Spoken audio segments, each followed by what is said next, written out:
We here. All right. Sorry about that. that's the theme of the show. Sorry about that. We'll never be late again. Yeah, never, ever again. The PR project guarantee. Man. Yeah, so we are today, we'll never be late again today. We are 77 episode. This is the 77th episode. Gary White hasn't managed to grasp the old audio trick, you know what I mean? Sometimes it gets a little complicated. I think the first few minutes of the show, we really should just rag on you every time that you that we can't get this right. It's fair, right? It's that. Right. It's like that. No more ragging. Eventually, but it's like that teacher who pulls in the VCR for class. Is like, how does this thing work? That's how I feel. Yeah. I feel like the teacher who can't work the VCR. Well, you should feel like that. There's only so much room for talking because Tommy tried to fix it for you last week and you guys still couldn't figure it out. So, just some little inside baseball here. No, we fixed it last week. He had on headphones last week. Like it wasn't fixed. It was just patched. But now it's fixed. Well, we'll see. We'll see next time. Yo. Oh wow. Crazy. That's like a humble brag. Wait, we have to say it out loud for the people that's listening on the pod. So Mark just commented on the stream live from Belize this week. And he just he is just, it's normal. It's nothing crazy. Just a casual little. Oh, look, we had somebody else tuned in. I wonder how long we'll have him on the. We got Joe Robinson, from Detroit, co-founder of We Run 313. He's an amazing guy. Friend of the show. I don't know if he's a friend of the show. He's a friend of ours. I don't know if he's a friend of the show. That's what you say when somebody's been on the show before, friend of the show. Going back to Mark real quick. Mark, is this a running vacation or is this a work trip? Please tell me you're not waking up at 5 a.m. Oh yeah, he in is. Your house to go run because he is more insane than what I do. But we're not gonna skip past this. Sale, what up, my guy? Sale said on Strava a few days ago, prior to the beginning of the NBA Finals, that the Dallas Mavericks would win in 6. If you'd like to make any changes to that, you are more than welcome to do that now. And I think it's pretty appropriate that this is episode 77 because Luka Doncic wears number 77. Wow. So this will be a basketball heavy episode. Yeah, we don't even have to talk about running at all. I mean, let's introduce the show. This is the PR project. This is episode number This is episode number Luka Doncic. We are presenting live. We are having fun. Really quick shout out. Let's just jump into the important parts. Then we can, as the game progresses, because the NBA Finals are happening right now. What game are we at? Is the game? What game are we at? Game 2. And let's just talk about this. Summer of Speed is really technically launching tomorrow. So tomorrow, the 10th of June, is when we're gonna really get started with Summer of Speed. Summer of Speed, as an overview, what would be your overview? There's a deer in my backyard. Should I get him on the show? Yeah, get him on the show and see if he wants to do Summer of Speed. I got a Puma for him. That's what I tell him that. I got help this time. Yeah. Aaron, if you saw somebody, if you ran into somebody and they're like, man, I want to work on some stuff. I want to get faster in the fall, and you had an opportunity to elevator pitch Summer of Speed. What you saying? Well, if I think you want to get faster this summer rolling into the fall, I think you should join a community of people that are also doing something similar, has similar goals, and will be there to help motivate you when the days get super hot and you might not want to get outside and run hard. You'll have a bunch of friends that will be more than willing to give you some encouragement and share what they're doing. So yeah, join a community and get out there and get on a track or get on the road or get on a treadmill and run hard. Yeah, man. And then and just to add to that, because it sounds like I just hope what I hope it sounds like is an opportunity, like you said, to tap into community that are trying to get faster, like air quotes. But like the speed part, like it's your number, your speed. It doesn't have anything to do with who's the fastest. There is no. We're gonna give away some prizes at the end, but none of them are who's the fastest person in the 5K. We're not doing anything like that. This is all about if your PR for the 5K is 50 minutes and you want to get that thing down to 45, or whatever, this is for you. This is for everyone. All pace is welcome. It's just that a summertime where, you know what, I'm gonna be intentional. I'm gonna run 3 5Ks this summer, or I'm gonna do 3 10Ks or whatever it is. I'm gonna train. I'm gonna have some fun. Or like last year, Gary and I went after the mile PR, or go after our mile PR. It's like just fun stuff that you're not gonna be doing in middle of September as you're like ramping up, trying to close. Speed walking. My mom said speed walking. If you want to speed walk your way to a faster something, this is for you. Summer of speed, summer of faster, summer of whatever. But big shout out to Puma. Puma is the sponsor for Summer of Speed. Puma is one of their hashtags is forever faster. Forever faster. Whatever. Forever faster, and it just fits very well with just the whole concept of Summer Speed. They're a brand that's always been close to track and field. They're a brand that's always been with that whole concept of just reaching for faster, finding your faster. And this is that moment. And so we're hoping people sign up. The more the merrier. Obviously, we will be giving away, raffling off a shoe every week, every Sunday, starting next Sunday. So we will start to raffle off the Deviate Nitro 3. Was I supposed to say that? No, I just didn't know. I didn't know we were doing that right now. But that's what's up. Oh, sorry.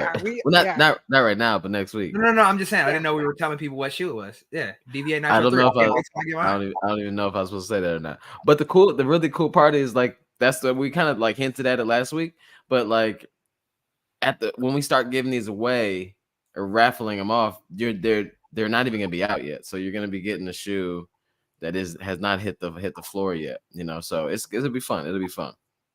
All right, hold on. We got some. Okay, if you already have a race lined up, you should 100% jump over to Strava and join the group. And if you don't have the invite thing, go to mine or whoever's one of our Instagrams, or even PR Project's Instagram. Click the link in bio, and you join the group through Strava. That's all you need to do is to get in, join the link through Strava. Obviously, the more you tag and post about your runs, do at Puma USA, at Puma running, at Puma running, at PR Project, and hashtag forever faster, hashtag for Summer of Speed. A lot of things to do, but it's simple. You have 12 different chances to win a shoe, so I think it's worth it. But if you already signed up, let us know what race you're gonna be jumping in, because Aaron and I did a race yesterday. So even though it's before Summer Speed, that's part of our Summer Speed, But Alexis says I have a downhill 5K on the 4th that I want to rip. Nice. Fire emoji. Downhill 5K sounds really fun. It does. It absolutely does. Because if I PR, I'm not telling anybody it's downhill. No, it was just a flat 5K, regular run of the mill 5K. I just showed up nicely, Yeah, and like just did over index on how flat it is. I mean, I've never been anywhere flatter. It's the flattest thing. It just couldn't take it. It was almost so flat. I could see the finish line from the start line. Yeah, it was flat and straight. Like just right down, like it was like a runway, pretty much. Yeah, I mean the views were incredible. It was you could see for miles. Every direction. It was like imagine if you were in the Salt Lake. Is Salt Lake City even have like the salt fields where it just looks like desert and flat forever? You know what I'm talking about? Yeah. Well, remember we flew into it after Eugene. It's like almost like in a valley, right? Because there were mountains all around. Oh, so maybe not then, yeah. But I think it was Salty Lake. Yeah, it must have been salt. Yeah, the tiers of salty individuals all over the world. Yeah. Zero electrolytes when they run there. Aren't the Utah Jazz in Salt Lake City? Yeah. They've Which had a makes no few sense. crashes. They've had a few crashes. So are we tagging every single trainer, yeah, bro? If you want to, I'm not gonna tell you.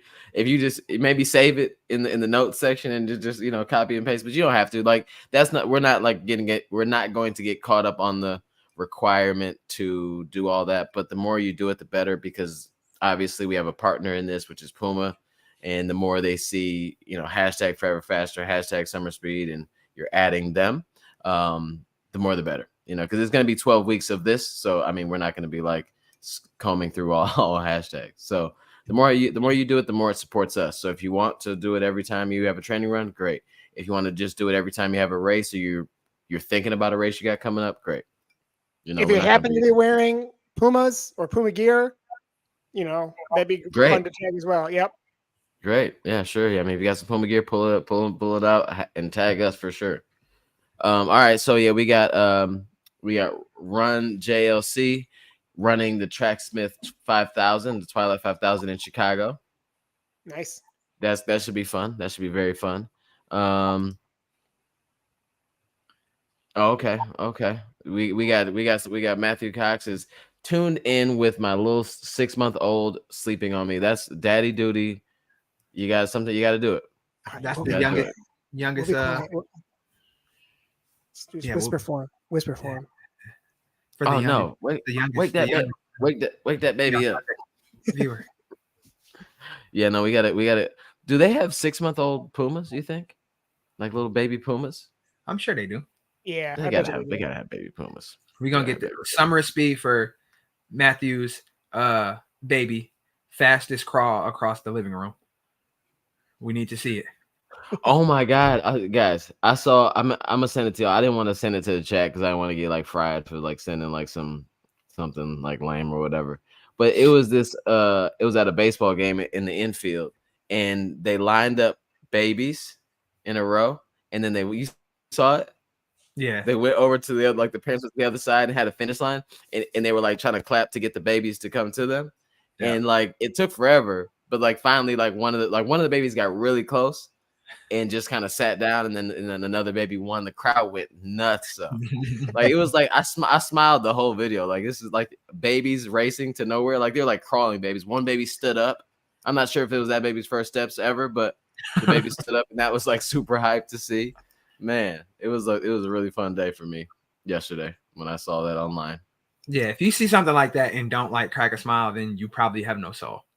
Yeah, you're dead inside. If you see babies like race and they don't even know they're racing, they just know that their like parent is over there like making weird faces. Yeah, I don't know what to tell you, man. You need to get that checked out. Ernst said he's done with track 5s. I want to know why. What's up with that? Well, you don't like what happened? Did I miss something? Twilight 5000 in Detroit last year, and Ann Arbor for that matter, both was hot and miserable. So that can have something to do with it. Like, yeah, that's fine. It was fun. Ern's doing it. Yeah, I mean, because Joe said if you don't scream on roller coasters, you dead inside too. I mean, but Joe, you're talking about like Joe is screaming to the top of his lungs on like the kiddie rides. So that you may be too alive inside. Yeah, so do you scream on a roller coaster? What kind of screaming are you talking about? Do you scream on a roller coaster because like you're like, because I fun fact, I've never been on a roller coaster. I'm okay. Man, like, I'm fine. It's an experience that I don't need in my life. You sure? Yes. But are you screaming because like you scared? Or are you screaming because like it's very exhilarating? Or are you screaming because like you want to let like the people know like you guys did a very good job constructing this roller coaster? Like I enjoy this. Like, are you screaming like you had a concert? Outstanding, yes. This is great. Such a smooth ride. No, so Joe said fun and fear mixed scream. I don't know what that sounds like, but I would pay money to hear when we were when I was visiting my family in New York, we went to an indoor roller coaster, and I had Abigail with me, so I would scream just to scare her because that's fun. Like if you can kind of get your kids amped up on a coaster, get them frightened a little bit. That's half the fun of the ride right there. No, I mean, okay, so but like I don't think you scream. I've heard people scream because they're scared, but that's like terrifying. Like if somebody's like, you can tell somebody's really scared and they're just screaming. That's nuts. But like, so on the first drops are always to me so intense that like I'm not making any sounds. It's just like like grasping for dear life, right? You know what I'm talking about, Gary? You know, you know what I'm saying? Because you're just like, oh, you know. No, man. And I got my hands up. I am like enjoying the experience. I mean, it's on scary, the first but drop, you're like the guy that's just like hands up willy nilly on the first drop. yeah. I don't know, man. You built different. It's super scary. Don't get me wrong, but like it's part of the thrill.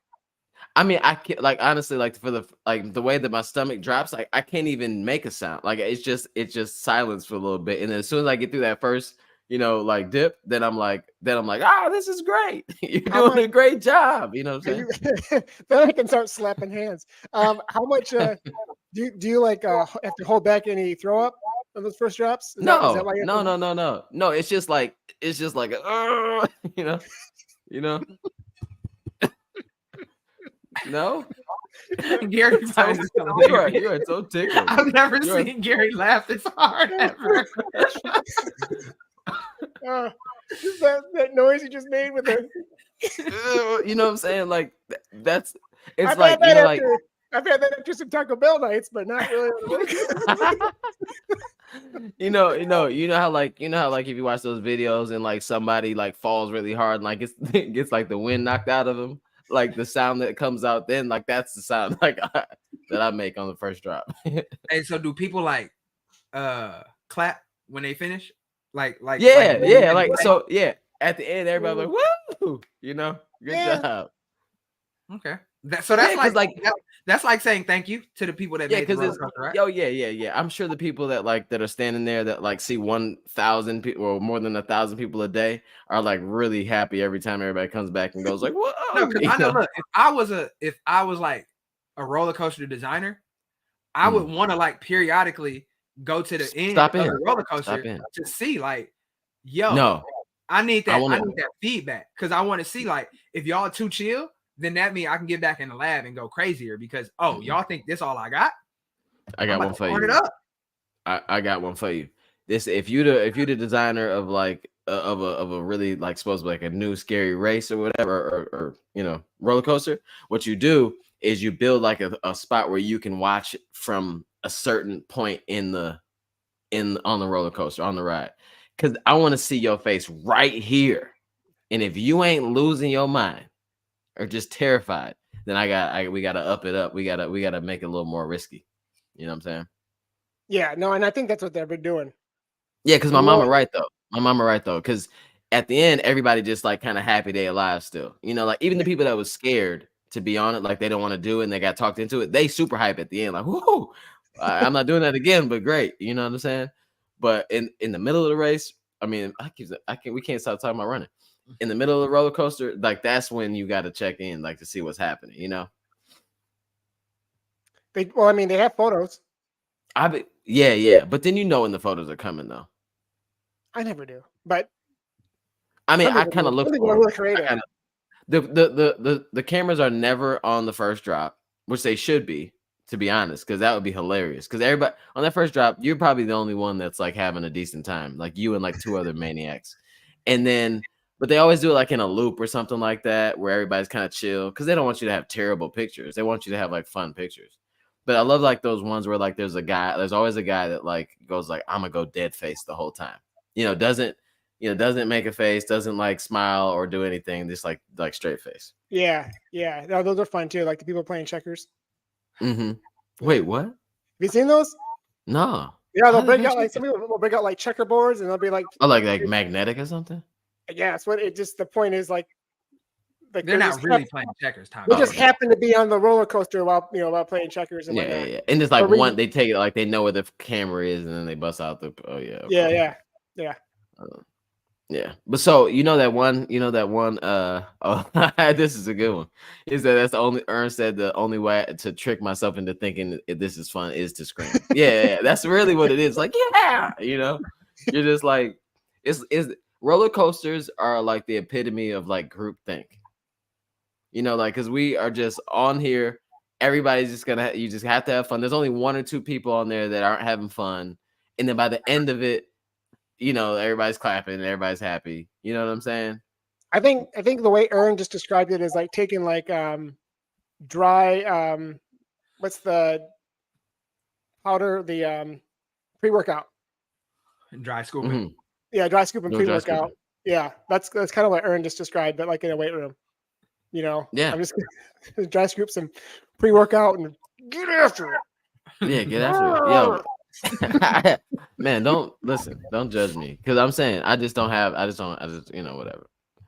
But yeah, so roller coasters are fun. Oh wait, hold on. Last thing. You know the one videos where the guy hits he's the ride operator, and it's like one of those just drops, and he'll be talking, he'll like, oh, something's wrong with your seatbelt.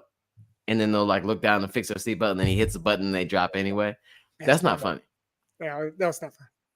I mean, it's funny to watch it happen to other people, but Gary, you wouldn't think that's funny if you and your daughter were sitting on the thing and then somebody was like, "Oh, there's a bolt loose. Let me fix it. Hold on," and then you drop. I mean, if I had never seen that before, yeah, I'd have been pissed. But that's the point, yeah. But like now that I've seen it, I'd probably think it's funny. Well, of course it'd be, yeah, of course now, like the guy. But I'm saying like if it happened to you and you didn't know. Yeah, I've seen ones where they really sell it. Like they'll have like a screw and they'll just drop it. Oh true? Yeah. And then they push you off. Like, oh no, that's not funny for real. You playing too much. Yeah, I mean, because that's why you work there now, because you play too much. That's why you work there now, man. No shade to amusement park people, because amusement park, it's got to be a really fun job. But Tommy, is this true? Yeah. What? What Joe put? I mean, I don't know. Bands screaming on roller coasters. That's impossible. It was during That's COVID. Impossible. Oh, during COVID. Oh, I'm not about to go for it. No, I don't know. I'm serious. It was during COVID. Come on, man. Never mind. Come on, oh, wait. So what's the requirement? If you get on here, don't make a noise. Hey man, shout out Steve. I met Steve. Oh, we saw Steve yesterday. That was really good. Yeah, good race, Steve. Good race, Steve. I hope you're feeling good. I hope your body's feeling okay. I know he said he was battling through some injuries, but he got out for a 10K yesterday. So hopefully all is well. Yeah. Speaking of that, let's get into the reason, I can almost assure our listenership was not expecting 15 minutes on roller coaster etiquette today. So you're welcome, everyone. Yeah. I mean, as long people are gonna think about us next time they get on a roller coaster for sure. I mean, I think that's good marketing to me. Hey, when you go down that first drop, just give them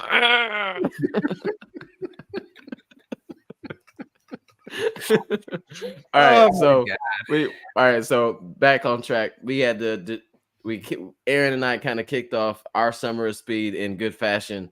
Aaron was the star of the show.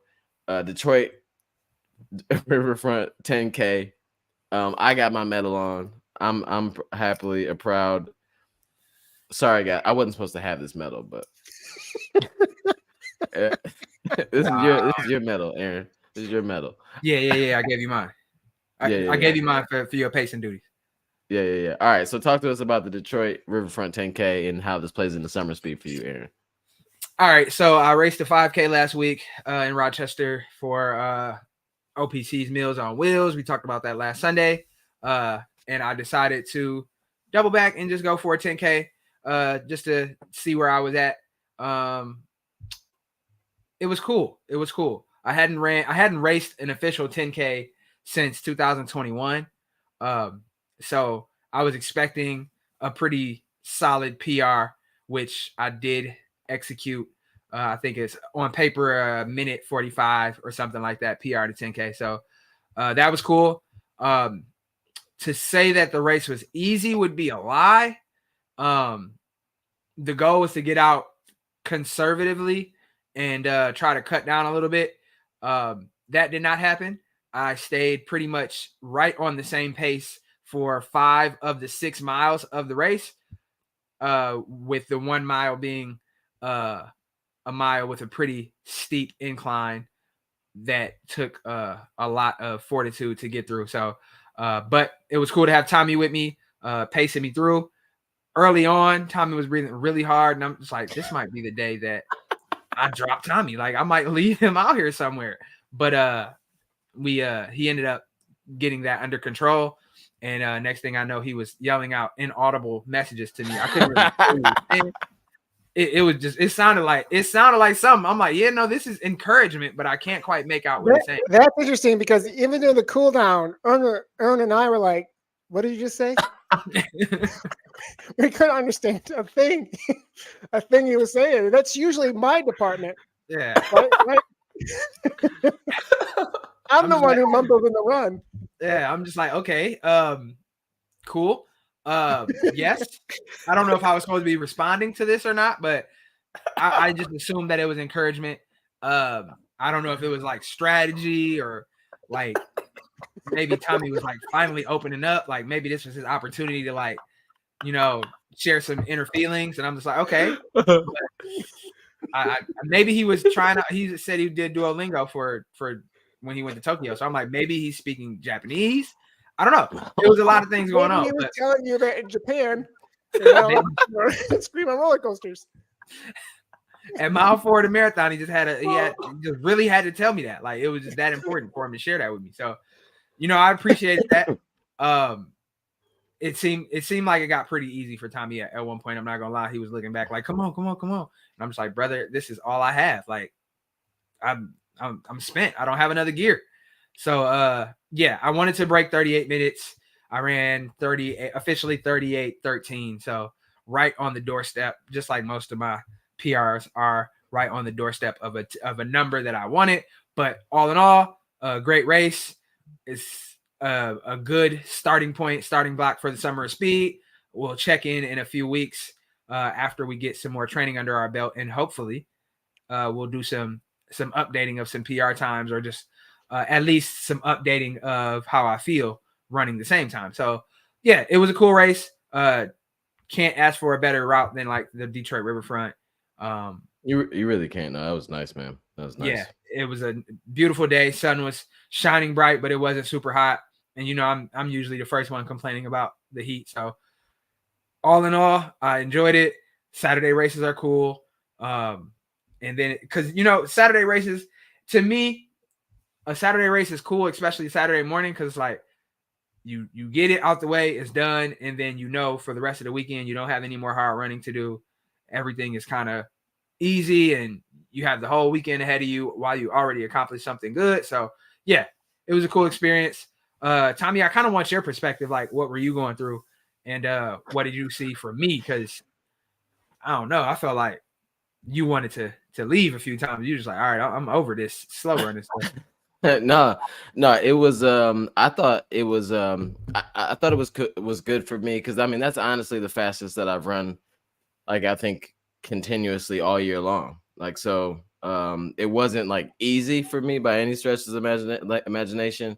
But it was definitely like I could kind of see where I was, and I was like happy to be able to like stay with you in that. And I didn't know, like a couple times I didn't know like how you wanted me to pace with you or for you, like, because we're so used to running like next to each other that like I didn't, like a couple times you did like kind of tuck in or whatever. So I'm like, okay, cool. Like then I felt like I was like helping you, but the other times I just felt like we were just running together, so I didn't know like where I was supposed to be in that. But it was fun though. Like it was cool. I think like coming up that hill, that first, not hill, but that slow incline on mile 2 to 3 ish, right? Yeah. Whenever like I'm going uphill, like I try, like I know you said I was like breathing hard or whatever. I definitely, like if I'm not fit like that, like I definitely get winded pretty quick going uphill.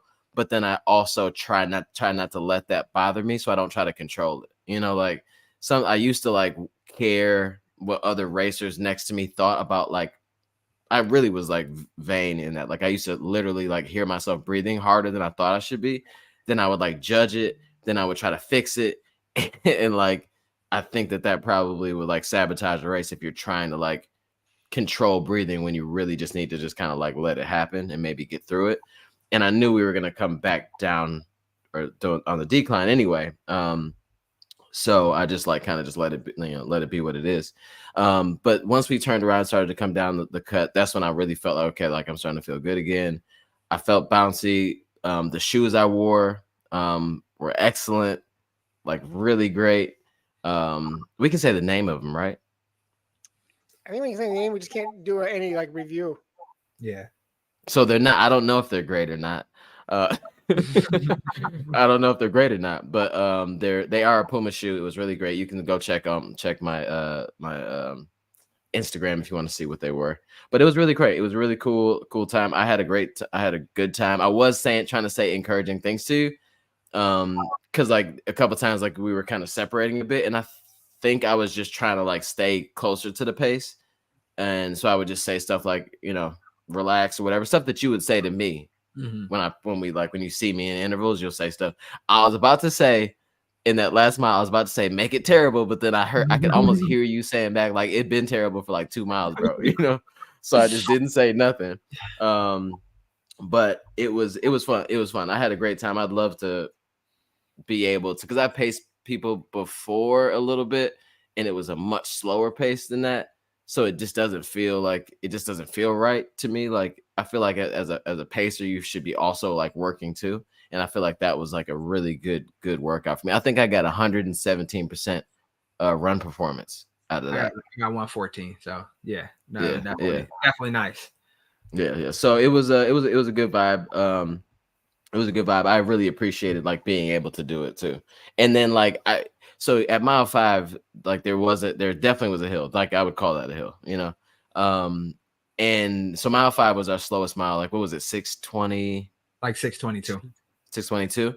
But I'm super proud, like not to be like, I'm super proud of like how you raced that race, because I knew you were going after PR. And it was like the wheels started, like, cause that climb is so like lonely and like longer that you could have just been like, you know, I'm terrible.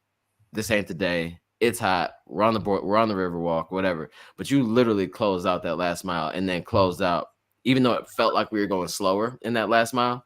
Like I thought we were gonna look down that last mile was gonna be like 6:15, 6:17, you know.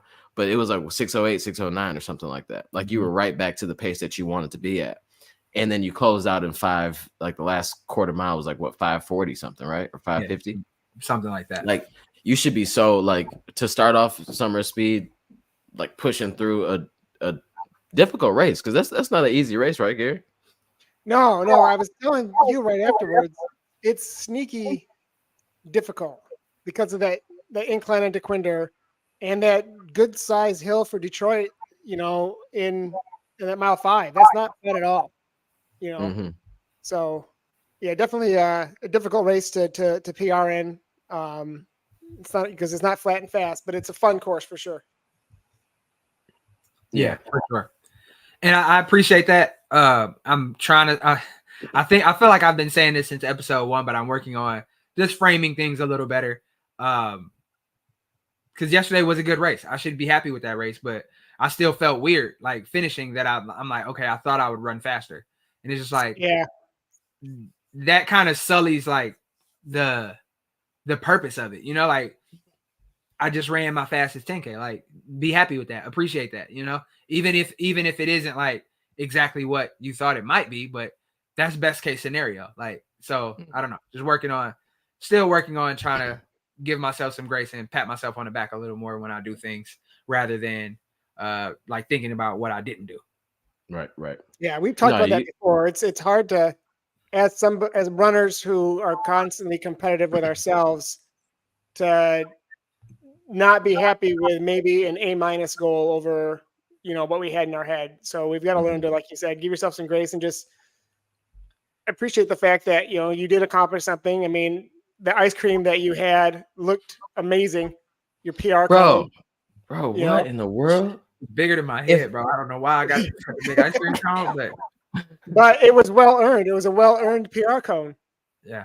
You know. Yeah, no, that was insane. Like, yeah, go to that should live on your page. Like, you should do like a photo dump from like this week, and that picture of that ice cream cone needs to be in there for sure. I might It make was that good happen. vibes. I might make that happen. Good vibes. Yeah, for sure. I had something. I had something that I want to say, but I forgot. So never mind. No, but it was a good way to start it off. Gary, do you? So how are you feeling right now, Gary? I'm getting there. I was able Yeah. to run up a week, which was nice. Happy with that. Yeah. Went to our friends at Ramp on Wednesday for some PT, and they gave me some exercises. Didn't really beat me up, which was nice. Just Yeah. gave me some exercises to work on. And then tomorrow's the big day. Tomorrow's the dry needling experiment. That should be So- fun, man. That should be fun. I heard it's really easy and fun and simple and doesn't hurt at all. She was Um, nice enough to tell me, because I told her, I said, I'm going to do this on Monday. And she says, that's a fantastic idea. Just so you know. That's how she starts the conversation. Just so you know, because it's going to be in the glute, the meatier the muscle, the more pain it's going to be. I said, oh. She said, Gary got that. Gary dragging that wagon back there. Dragging the wagon is Well, hilarious. Right, because I did say thank you. And then, so, yeah, we'll see how it goes. Hopefully it does something. I mean, I told my coach that I'm still feeling the discomfort, but not as bad as it has been. But it's not getting better, but it's not getting worse. So, Guys, I got to interrupt really quickly here. What if you remember we said we were going to have like people on the show and fun stuff like that for Summer of Speed, right? We want to have people that like Puma, wear Puma, have done cool things in Puma. So I've been reaching out to people, trying to make sure that we can provide as much, value to people that are watching and listening to the show, but then also like do some cool things with like, under the, the Puma umbrella. So we have a special guest today. I didn't tell you guys this because I wasn't sure if this person was going to join or not, but just letting you know, like when this person joins on the show, I'm cutting you guys off and we're going to have this person join right away. Okay. So just be aware of that. And it's going to be breaking news. So it's going to be the biggest news. Trust me, I know. I know a lot about news. I know a lot about news. Some of my friends say that I'm the best news person that there is. But yeah, so this person will be joining really soon. So you can continue to talk about your dry needling and the meaty parts, Gary, if you want. While you do that, people in the chat, drop in who you think it is. I think it's gonna be Prince. Ooh, Prince would be a good one. Yeah. So we have a very special guest. It's Puma related. Drop in the chat who you think this special guest is. It's LaMelo Ball. I'll do it for all y'all. Is it the deer in my backyard? Is that? Could that be it? The deer in your backyard? Is it Meek Mill? I don't know. But yeah, so go ahead, Tommy. Do you think? What do you think, bro? I thought we had a guess. We have to guess. So give me some guesses. There's people in the chat. Who do you think it is? Puma related. Who is the special guest? Ooh, that's a good guess. So we got Molly Seidel is a guest. That's a good guess. We got Rory Linkletter. That's a good guess because he shared the post earlier. Dakota, you guys think we're special. If you think that we could get, if you guys think that Jermaine Cole, if you guys think that we could probably get Jermaine Cole before we could get Molly Seidel for sure. There's no doubt in my mind that we can get Usain Bolt. Yes, it's him. Did he just like sprain his ankle or something like that? Like he just posted something like he had a cast on or something in his foot. Oh, Kafuzi, he's up next. But anyway, let's let the special guest come on in. How do I do this? There we go. Hey, So yes, we have. I'm gonna make. I have to go ahead and this seems wrong to have us even remotely as. Oh, there we go. So today we have Molly Seidel, Olympic bronze from 2020 Tokyo Olympics in the marathon on our show. Welcome to PR Project and Summer Speed. Oh, thanks so much for having me, guys. Sorry, I feel like I'm a letdown after someone put J. Cole in the chat. Yeah, I mean, J. Cole would have just been on the show for a little bit and then apologized later and and made us take it down. You know, how's everything going? Good, good. I'm out in the Boston area right now, so just enjoying some nice time back out east. Oh yeah. So yeah, I ran into you at Camp Strava.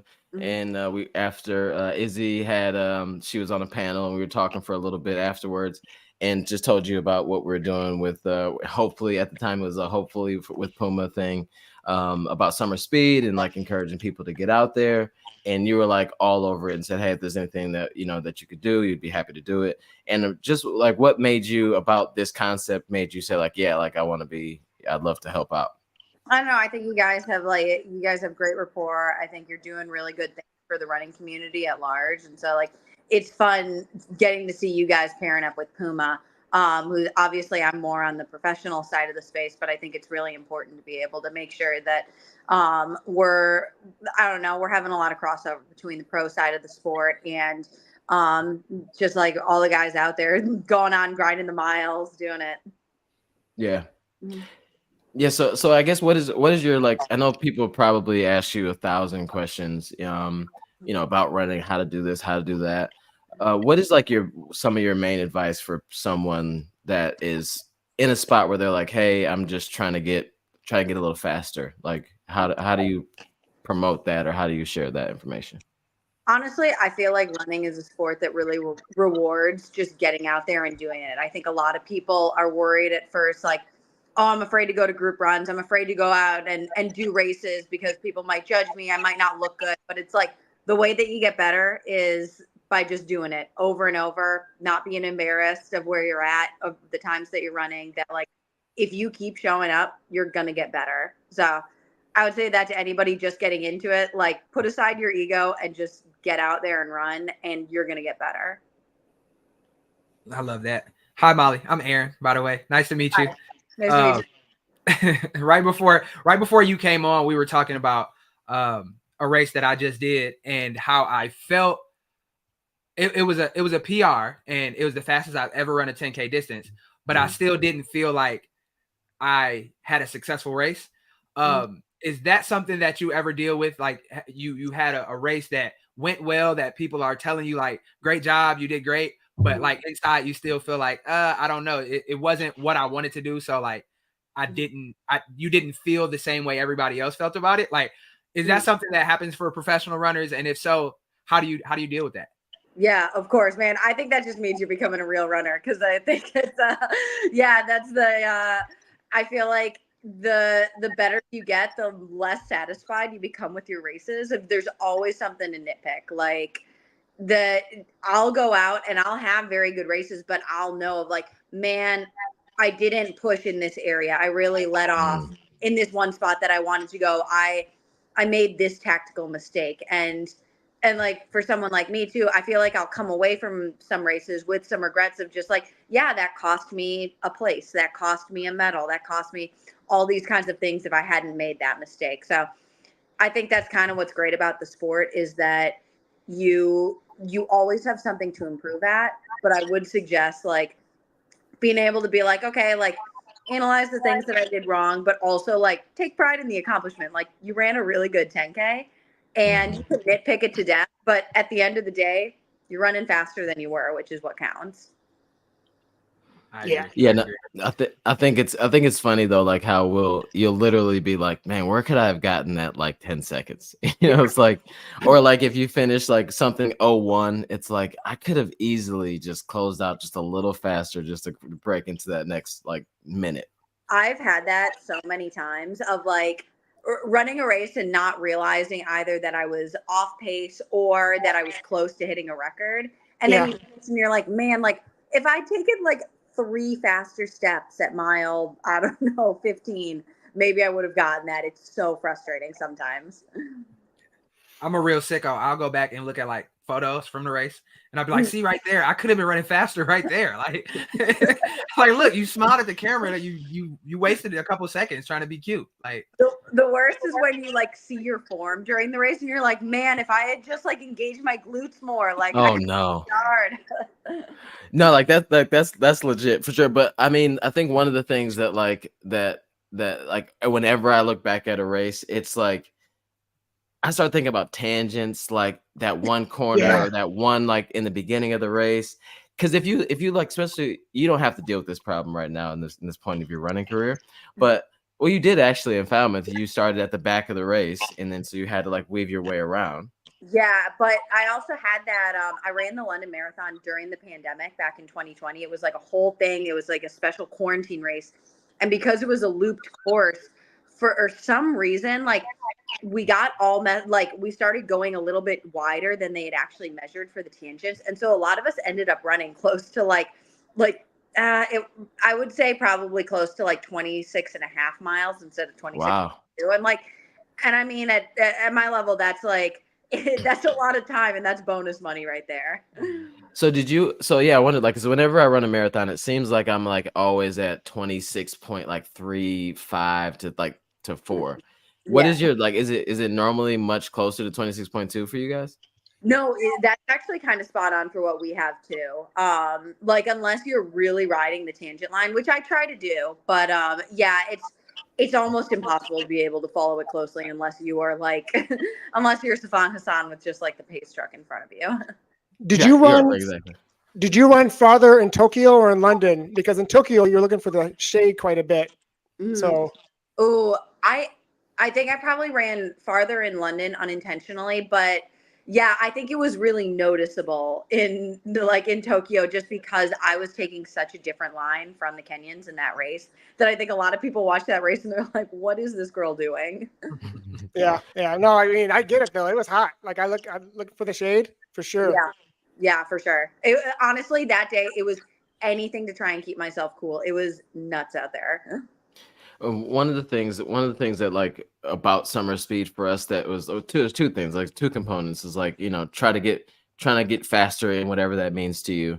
And then also like the fun aspect of it. Cause like so many of us, like summer speed for the three of us is fun, but serious too. Cause we're trying to like use these shorter races to have some fun push, but then get faster ultimately. So we're mixing in fun with like the type 2 type of fun. But I think that there's so many of us that like just don't have as much fun maybe as we could. And then one of the things that like when you're like rise to like fame, part of the like in the part of that part of your career when you kind of like were your household name, it's like you got a lot of flack for like having fun and just being like a normal person. And like, what are your thoughts like looking back on that time of your career and like the reception from the running community, and how do you think it's gotten better? Yeah, I think running has definitely progressed from that point. I feel like there's been I think a really good transition in the sport, even just in the course of my career, of professional distance running being this really separate, very serious thing that's very distinct from amateur running.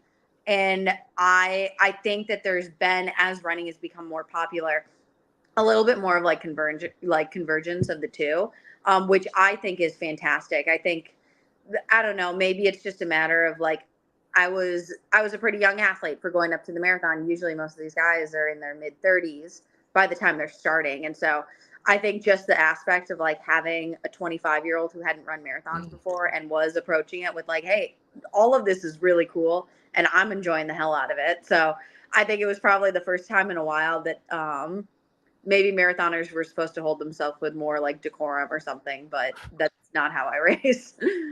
Yeah. No, I mean, I think it's great though, because like I think that's why so many people like just latched onto your story, and because not obviously because you ran well, and did something amazing as well along the way, but it was like how you did it was much more relatable to us than it is to like someone even like a Kipchoge style, where it's just like very serious, very like transcendent, like and it's this whole big thing, but it's like we meet up for runs. We laugh during our long runs. We're having fun.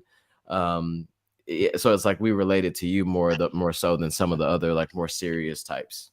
Yeah, and I think like I think more than anything, like someone like Kipchoge, I look at as like the dude seems like superhuman, and he almost seems like a separate entity from the rest of us. But like, I think the thing that makes me like the runner that I am is that I feel like I really enjoy like getting to train with people in the community, like getting out there and like being close to it. I don't think pro runners should be put up on pedestals. I think like obviously we want to earn respect through going out and racing well.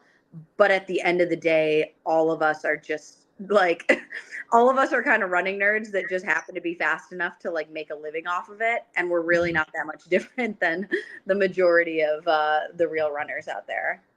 Yeah, for sure. Well, real quick, speaking of fun, at the beginning of this show, we were talking about roller coasters. So are you a fan? Are you a fan of roller coasters? And then on the first drop, are you hands up, or are you like a Tommy where you're just super scared and you just got to close your eyes and Wait. and I didn't pray say and pray and pray? Okay, is Tommy pretty bad on roller coasters? No, like, listen. No, I didn't say I was super scared. I just said that on the first big drop, typically, like I'm not able to like hands up scream. I'm more like a you're like yeah, I'm like holding on for dear life on that first one. But once I get through that first hill, then I'm good.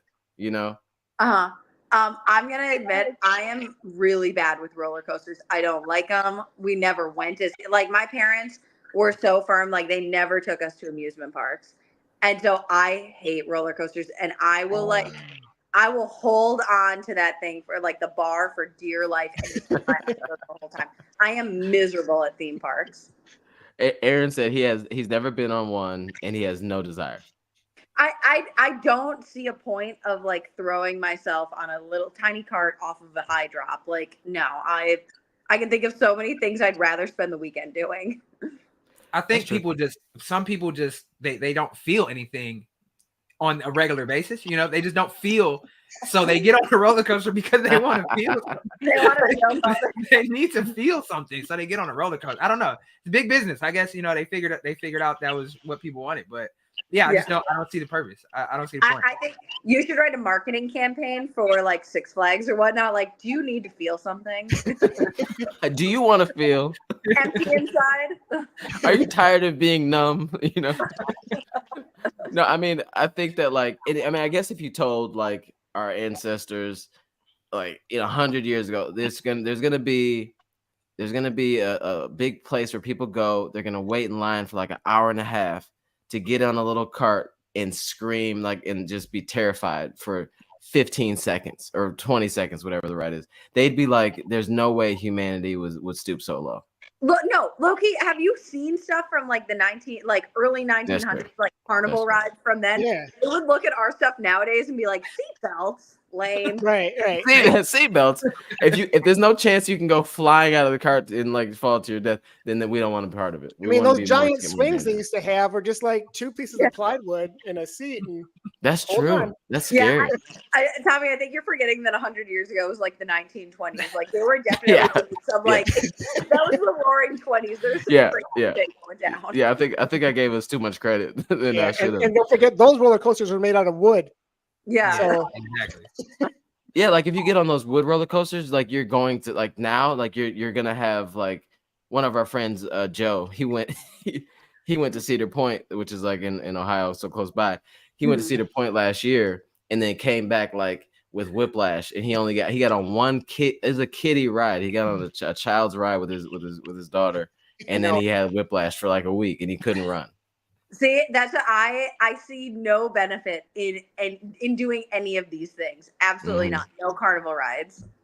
All right, so we don't want to hold your time too much, but we do have a question for sure for you. And if anybody else has any questions, I think now's the time to do it. Alexis she's basically like the fourth member of the show. What mantra or phrase do you tell yourself when things get tough in a race? Oh, I feel like I'll use different ones depending on the race, but a lot of times, like, I'm going to admit they're not that inspiring. They're more of a, like, get your shit together, girl. It's the one that I will just repeat over and over to myself when it's really tough is just, you're fine. you're fine, girl, you're fine. Like over and over just to like, I don't know. I feel like trying to get me out of that, like it's so easy to get in your own head and almost like start feeling sorry for yourself. And so a little bit of it is just like, hey, you're fine. I like that. I like that a lot. Yeah. Funny speaking of like mantras, right? Mhm. My favorite mantras are like the unintentional ones. Like Yeah. I'll listen to a song on the way, like to a race or to a hard workout, and Yeah. like the stupidest lyric will be in my head, and that'll just be like that'll Yeah. literally become like my Strava title for the day, because it's just like I got this stupid lyric in my head, and that's all I can think about when things get rough. So maybe I don't know, maybe we try that. Like What's the last? I feel like that's a really good one because I'll do that. I'll get like one or two like lyrics of a song just so the entire workout, that same thing over and over. And yeah, you find like weird meanings and things. exactly. What's the weird? What's the one that you had last, Aaron? I remember you talked about it. So we were out on the trail in Sterling Heights, and we were talking about Drumline, the movie Drumline, early, right? Like early, like during the warm up, and then we got to the actual like pressure, and it was like, it was when Drake said, "I'm young Nick Cannon with the snare drum something," and it's just like, why is this like of all lines stuck in my head? Like this is stupid, but I don't know. It distracted me enough to get me through the workout, so I guess it worked. Yeah. And it was like a few days after Not Like Us came out, and I'm like, I shouldn't even be thinking about Drake right now. I know, like for a little while though, I felt guilty like playing a Drake song. I was like, I don't know, like I'm kind of Team Kendrick here. But all right, so we got one more question. What is your Steve McKellar says? What is your weekly peak mileage in training for a marathon?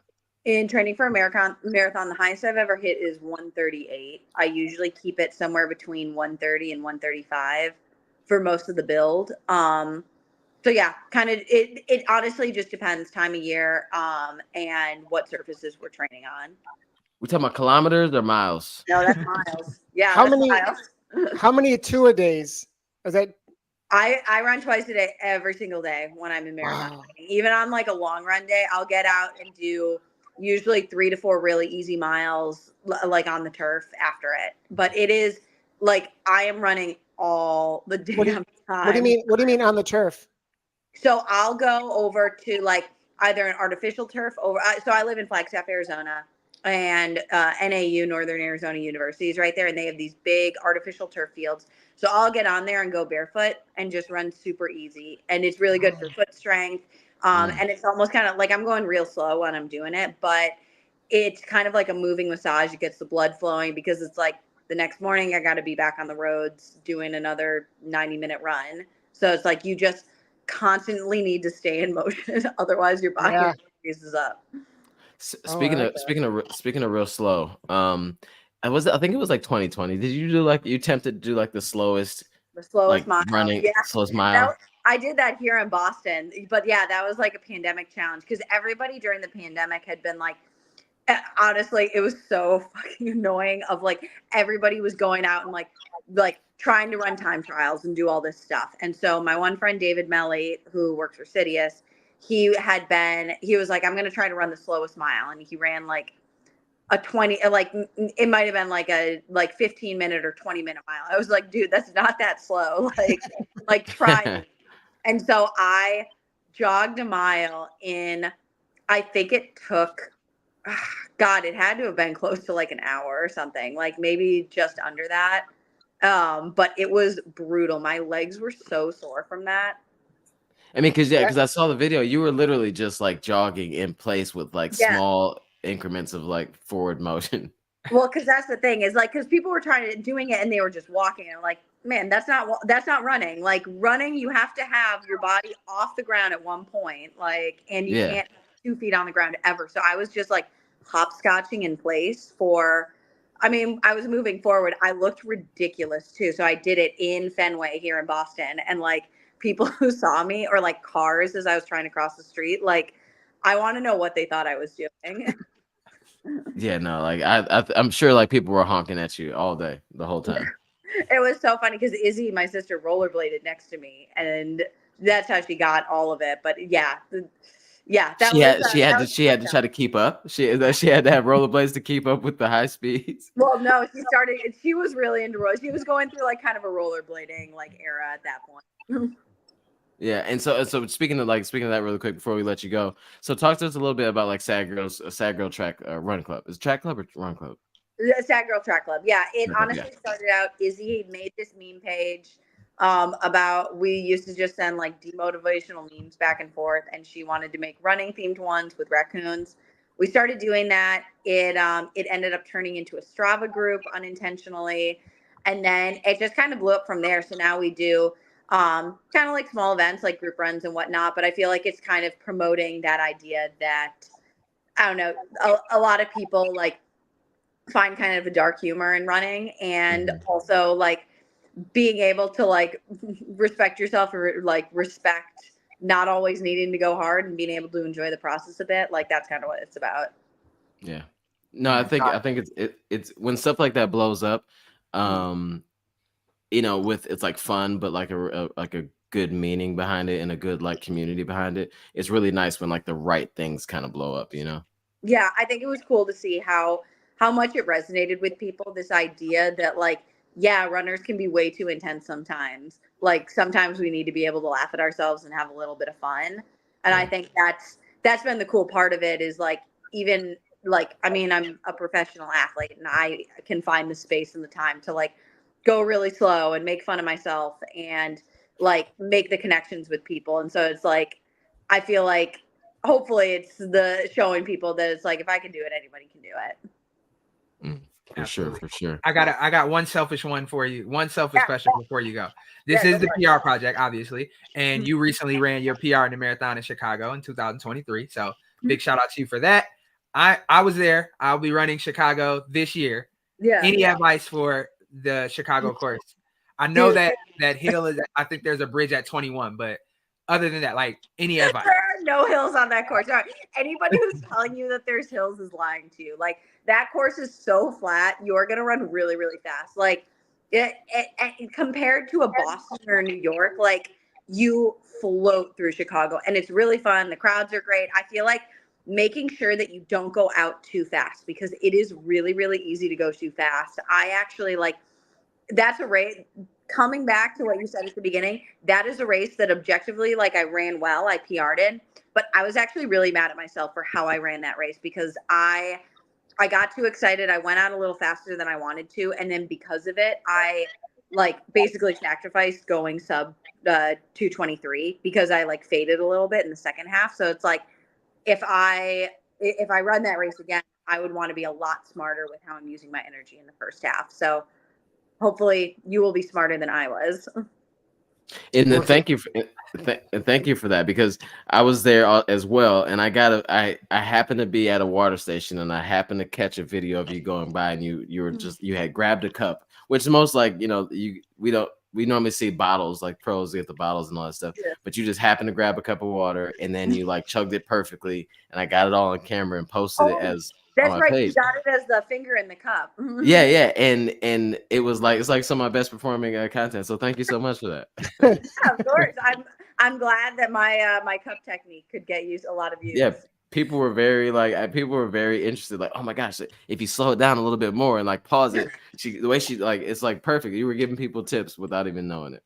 That makes me so happy because I have choked on so many cups of water in my running career. Like that, if anything, the decade that I've been doing this, I hopefully have learned some things. Yeah, no, for sure. You did it like a pro for sure. But thank you so much for your time and answering all of our questions. And we can't wait to see what is next for you. And if you don't follow Molly, you really need to right now. It's By Golly Molly. Yep. I was about to mess that up. By Golly Molly on this. I'm like, just have me know my name. Like By Golly, whatever your name is. Polly. It says M. It says. Yeah, I know it starts with M. But thank you so much for joining us, and congrats on everything. And one of these days, you gotta. If we know we're gonna be in the same place, you gotta bring. Do you travel with your medal ever? I usually don't, but for you, Tommy, I will bring it. We will coordinate something. Maybe let's do TRE this year. I've been to TRE the last few years. We All can right. figure something out. If, All right. if you buy me a beer down there, I will bring my medal. You can wear it. Sure, fine. 3 beers. Here we go. I'll buy 3 beers. Let me wear that medal for like 30 minutes. We're good to go. Yeah. I'll tell everyone that it's really yours. I mean, it might be. Oh. You never know. It might be. You never know. But thank you so much, Molly. Hey, thanks so much for having Thanks me. for coming out. Peace out. Thank you. Good to meet you. How cool was That's that? pretty cool. That was Yeah. pretty cool. Yeah. Yeah. Thanks Finale for that. That probably make the trailer for the podcast. Yeah. He just don't put that part in there. In my mind, it was gonna be roller coasters. I'm like, oh, hold on. Oh, the guest is the roller coaster designer. But really though, like, bro, like an Olympic bronze medalist in the marathon, and really just did it, like, honestly, like, just kind of did it her way, like jumped in and went for it, and nobody, even when she qualified for that Olympics, to get on the team, she did it in Atlanta for the trials. Yeah. And she had only run a half marathon before that. Like, she qualified for the trials with a half. Yep. Finished second, I think it was, at the trials. I might be second or third. I don't remember. Yeah. Aliphine was first for sure. But so she qualified for the team after, and that was her first marathon. Her second marathon, she won third at the Olympics. That's insane. Some people just born for it, man. Yeah, bro. That's amazing. But yeah, man. So we this is a good kickoff to the summer speed. Thank you so much, Molly, for joining. I guess I could take the Ask Molly question off because she's no longer on here. But summer speed, shout out to Puma. This whole thing is powered by Puma. Make sure you go over to Strava. If you need the link to be invited to join this summer speed contest or group or whatever we're doing here, whatever we're calling it, go over to the PR Project Instagram. It's the link in bio. It's the first one, and it's also in my link in bio as well. Click the link, join the group, and we start giving away Pumas, starting 1 pair of Pumas each week, starting next Sunday. So you want to be a part of it now. The more you use the hashtags, the hashtag Forever Faster, hashtag Summer Speed, and at Puma and the PR Project, the more the merrier, the better. We appreciate that. That helps us on our side of things. It's not going to affect you really, but if you rock with us and you want to be a part of this, please follow those quick instructions. If you're going to tag, do those things and use those hashtags, and the more the better, obviously. Yeah, and if you sign up for Strava, I will get you asked to be in the club. I've been trying to get as many people approved as possible as soon as they join in. So, we're close to 50. Members cool. here. So let's keep it going. We had a big jump today. So yeah. I think we're just gonna keep posting, keep reminding. But if you have somebody else that you're like, yo, you should be a part of this, and there's not a certain amount of races you got to run. Like, just let's not. We're not trying to make this difficult, but we definitely want to like have some intention of like, you know what, like I like this. Let me try to get faster this summer. That's all we're asking.